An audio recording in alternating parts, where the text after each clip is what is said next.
So hello, what's up mga ka-J-Vlog? Welcome ulit sa panibagong video, and for today's video mag-unbox tayo ng isang napakalupit na entry-level smartphone na super hot na hot ngayong 2024, ang Itel RS4. Maganda kaya to? Tara mga ka-J-Vlog, check natin.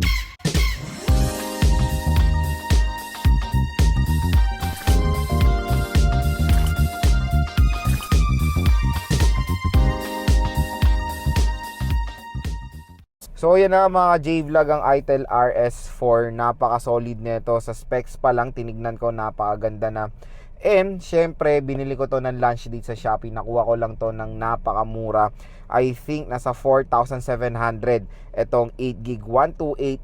Pero guess what? Ang SRP netong Itel RS4 ay nagkakalaga ng 7,999 pesos or almost 8,000 pesos, na merong 8GB of RAM and 128GB of internal storage. Isang variant na yun, napakalupit nun, 12GB of RAM and 256GB of internal storage. Ang SRP nun is 9,999 pesos or almost 10,000 pesos.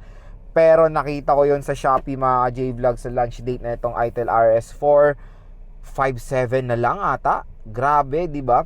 Sa ganung presyo na below 6,000 pesos, 12GB of RAM and 256GB of internal storage ay super sulit. So yun, nabili ko nga to sa Shopee at inopen ko to upon receiving, dahil syempre mahirap na maganda ring mapanuri sa ating bibilin, lalo na sa online. So bago nyo to buksan, i-video nyo para kunyari hindi cellphone yung laman, meron kayong proof na ipapakita sa Shopee or sa Lazada na mali yung pinadala nila or iba yung laman. So yon, ito po ang box ng Itel RS4. Very unique, o magnetic siya. At ayun mga J-Vlog, tara samahan nyo i-unbox itong napakalupit na smartphone na to ngayon ni Itel. At kung interesado nga pala kayo dito, huwag kayo maglala, ilalagay ko po yung link neto sa description box. So ito yung box ng Itel RS4. So very unique ang box na itong smartphone na to. Maganda siya, magnetic siya dito mga J-Vlog. At yun, quick reminder lang na open ko na to kasi in-order ko to sa Shopee. Sinigurado ko lang na cellphone talaga ang laman nito. So ito yung box, kakaiba, Free Fire Edition. So RS4, NFC siya. Very interesting yung chipset dahil hindi Ultra, Ultimate. G99 Ultimate chipset. Di ko alam, search ko pa yan kung magkaiba yung Ultra and Ultimate, ewan. Pero yun ang chipset nito. Dalawang variant nito, meron tayong 256 and 128. Yung 128 lang kinuha natin, 8GB of RAM and 128GB of internal storage, 8GB of extended RAM. So pero ito pa rin ang focus natin, yung 8GB of RAM, yung physical po. Sa gilid, RS4 Link Super, 12 months warranty. Sa likod naman, very interesting, meron tayong 45W fast charging, napakatulin, 120Hz screen refresh rate and a mega memory. Ayan, ang grabe mga specs nito, halimaw, tapos sa ganung presyo, 'di ba? Entry level smartphone, super lupit. And ang maganda naman sa Itel mga ka-J-Vlog, pag pe-purchase ito, meron silang security sticker. So ayan, pag pinil nyo siya, makikita nyo dito nakalagay void na. Pero pag hindi siya napil, ganyan yung tsura niyan, very clear. So pag nakita nyo ganito, natanggap nyo mga ka-J-Vlog, may void na, meaning is na-open na po itong cellphone na to or yung box nito, or yun, na-open na siya. Pero dito naman sa atin is very secure dahil nung pinil ko yan, lumabas yung void. So clear siya nung inopen ko yung tape. Ayan, di ba, very unique yung ating unboxing experience sa RS4 ng Itel. So mamaya na to. Ito yung sticker niya, G99 Ultimate, 45W fast charging, NFC pa. Tingnan natin yung content ng box. So sa content ng box, ayan, meron tayong warranty card ni Itel. Syempre present si Marine Jelly Case at clear si Marine Jelly Case. Tingnan nyo naman ang punch hole. Tingnan nyo naman ang camera module nito, napakalaki mga ka-J-Vlog. Okay, ito yung 45W fast charging brick ni Itel, napakatulin. Sad to say, absent po si paring earphone. Meron tayong Type-C cable and of course a SIM eject tool. Grabe mga ka-J-Vlog, napakatulin nito, 45W fast charging. So yun lang naman yung content ng box. Next, syempre, let's proceed to the main event, yung smartphone na. Ito yung Itel RS4. Ang color na i-unbox natin for today's video is yung silver white. So tingnan natin yung color netong si Itel RS4 in silver white. So in 3, 2, 1. Wow, ang ganda mga ka-J-Vlog, lalo na yung camera module, ang laki. Pero napakaliit lang ng mga camera niyan. Pero yung design super laki. So ganito na yung nauuso ngayon na design naman ng mga mid-range. Sa mid-range, napapansin ko Realme 12, Realme 11, di ba puro circular camera module. Huawei Mate 60 ba yun? Basta yun, puro bilog na sila. Pero nakakatuwa naman na si Itel, sinunod sila or ginawa din yung ganyang design ng camera module, yung circular camera module. Kinalimutan niya na yung yung mukhang iPhone yung camera module. Iba naman ngayon dito sa RS4. So napakaganda ng design for me. At panigurado pag gagamitin niyo to outdoor, makakakuha ng attention ng mga consumers na ano kayang smartphone nun, napakalaki nung camera, 'di ba? So meron tayong super dito na word. Glossy type siya pero okay naman yung pagka-glossy niya kasi since white siya, hindi visible yung mga smudges natin. Pero yung frame niya is silver. So ito yung white tapos silver, kaya nga white silver white ang pangalan. So ano siya, dual camera lang to Ito lang yung dito camera. Ito is design and flash to. Napakalaki nung ring, di ba? Tapos sa right side is yung fingerprint scanner or yung power button and yung volume rocker. Sa taas naman ng smartphone is meron tayong speaker grills. Maganda dito, dual stereo speakers pa. Ito ang Itel RS4. Tapos designed by Itel.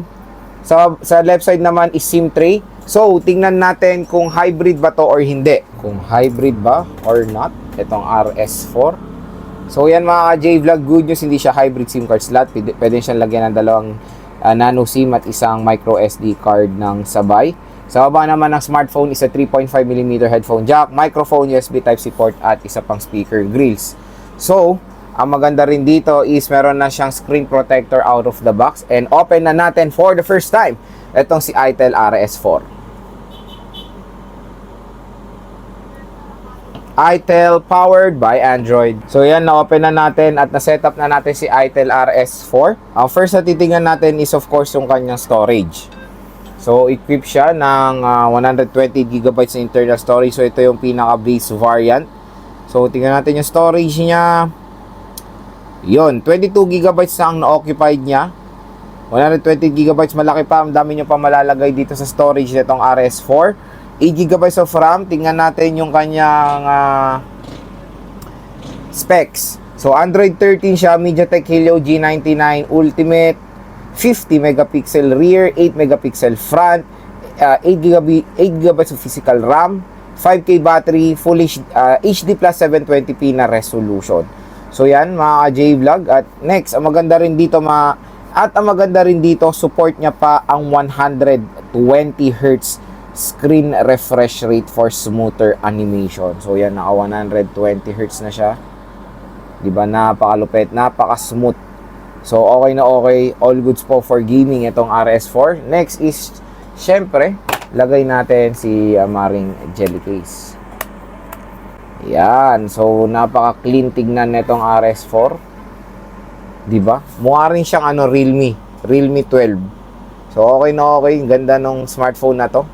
Design and yung specification. Si Itel RS4 ay meron dual rear camera. Yung main camera niya is merong 50 megapixels. At yung front camera niya is merong 8 megapixels. Capable sila of course ng Full HD 1080p video recording. Screen naman si Itel RS4 ay merong 6.54 inches IPS LCD display na may resolution na HD plus 720 by 1612 pixels na meron 269 pixels per inch. Support niya ang 120Hz screen refresh rate.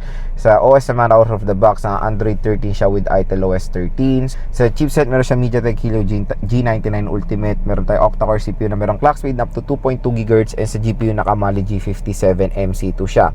Dual stereo speakers din siya. At pagdating naman sa battery, meron tayong 5000 mAh na removable battery na support ang 45 watt fast charging.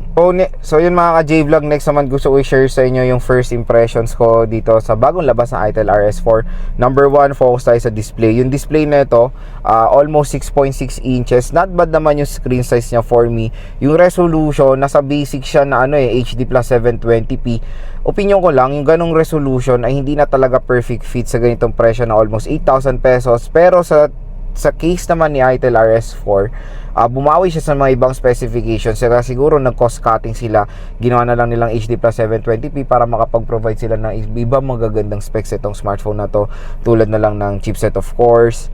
120Hz screen refresh rate na siya for smoother animation. Iba naman din, pag naglalaro, mas prefer nila yung 720p resolution kasi mas matipid daw ng battery. Pero in case naman sa mga smartphones today, malalaki naman yung mga battery capacity na in-offer nila, kaya wala naman din sigurong masama, or maganda rin naman siguro maglaro sa Full HD plus 1080p na resolution. Syempre pag ganun kataas ang resolution ng isang smartphone, mas maganda yung kakalabasan ng graphics kasi mas higher definition, kumbaga. Pero dito, HD 720p, not bad naman, punch hole na siya, at 120Hz screen refresh rate naman ang in-offer niya. Number 2 mga ka-J-Vlog, sa RAM at ROM nga nitong smartphone na to, napakasulit ng top of the line, 12GB to 256GB. Bibihira lang yung ganong RAM at ROM ngayon, lalo na sa entry level, di ba? Kasi to consider sa entry level yung pinaka top of the line, kasi almost 10,000 lang, 9,999 pesos. Pero yun nga, sa Shopee ngayon sa launch date niya 5.6 or 5.7, napakamura sa ganung presyo na 12GB. Sa ganung presyo meron 12GB to 256, I think super sulit na nitong ITEL RS4, lalo na yung base model niya 8GB 128 ay napakalupit rin for gaming, lalo na extended ang RAM. So quick reminder lang, extended RAM ay hindi po malaking tulong yan for gaming. Maganda yan for multitasking, pero for gaming, ang pinakatitignan nyo is yung physical RAM ng smartphone, which is mataas din naman dito sa ITEL RS4 na 8GB of RAM. Number 3 mga J-Vlog, sa kanyang chipset. Ito, to be honest, first time kong narinig yung MediaTek Helio G99 Ultimate. Usually, ang naririnig ko is G99 and G99 Ultra. Hindi ko alam kung ano yung pinagkaiba niya sa G99 and G99 Ultra, kasi tinignan ko yung neto, CPU and GPU, same na same lang naman, 2.2 GHz and Mali G57. Ewan ko kung saan pinagkaiba ng Ultimate, Ultra and G99 na model. So yon, G99 Ultimate daw itong si ITEL RS4. So stay tuned dahil i-game test natin ito. Titingnan natin yung full potential nitong smartphone na to. Pero specs wise, syempre G99 is a good chipset yan mga J-Vlog, na 4G of course. Number 4 sa camera, tingnan nyo yung camera nito. Circular camera module, pero ito lang po ang camera niyan ha. Napakaliit lang itong dalawa lang na to.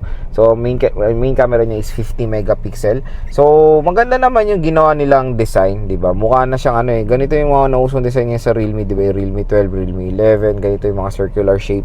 So dito naman din sa ITEL RS4 yan.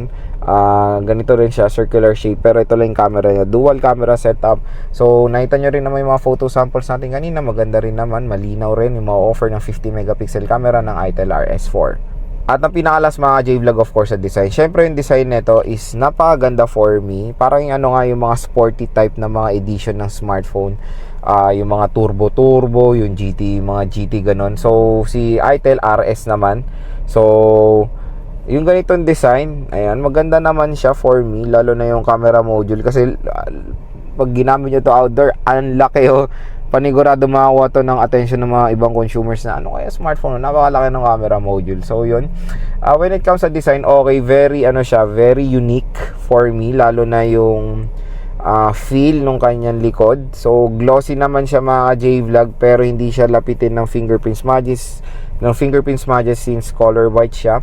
Matte finish naman yung likod, and kahit na malaki yung bump niya sa likod, is lightweight din naman kahit papaano itong ITEL RS4. At ang maganda rin dito pala mga J-Vlog is siya, dual stereo speakers. Ayan. So yun lang mga J-Vlog, yung ating first impressions and unboxing dito sa ITEL RS4. Abangan nyo na lang po yung full review game test ko dito sa smartphone na to, kung saan itetest natin siya sa mga iba't ibang scenario. Lalo na ngayon mga J-Vlog, wag na kayo magdalawang isip, napakamura na lang neto sa Shopee, 4.7. Biruin mong SRP niya is 8K. Ilalagay ko yung link nito sa description. Pumunta na kayo sa Shopee para makapag-avail nitong ITEL RS4. Kasi sa Shopee, meron pang additional na 1,200 pesos na voucher ata. 1,211. So, 5 plus siya. Tapos i-apply nyo yung voucher ng Shopee. Kaya naging 4,700 itong ITEL RS4. So, yun. Kung interesado kayo dito, huwag kayo mag-alala. Ilalagay ko po yung link nito sa description box. Pumunta na kayo doon habang sale pa.